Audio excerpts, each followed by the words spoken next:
Hello guys, welcome to my new mini blog. সবাই কেমন আছো?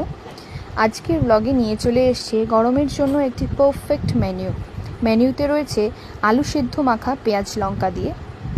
এখানে আমি 3টে ঝিঙে সেদ্ধ করে নিয়েছিলাম। মা এবং আমার দিদার খুবই ফেভারেট। যখনই কিছু সেদ্ধর কথা ওঠে ওরা এটাই বলে, ঝিঙে সিদ্ধ কর। ঠিক আছে, আজকে করে নিলাম। আরও রয়েছে পাতলা করে মুসুরের ডাল। এই গরমের দিনে মুসুর ডাল আর লেবু যে কী পারফেক্ট সেটা বলে বোঝাতে পারবো না। এরপর আমি এখানে নিয়ে নিয়েছি আমার ফেভারিট ঢ্যাঁড়স সেদ্ধ।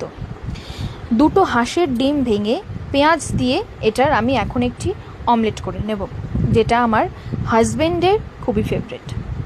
এবার এই থালিটা আমি সাজিয়ে নিচ্ছি। থালাতে রয়েছে গরম ভাত, পেঁয়াজ, লঙ্কা, লেবু।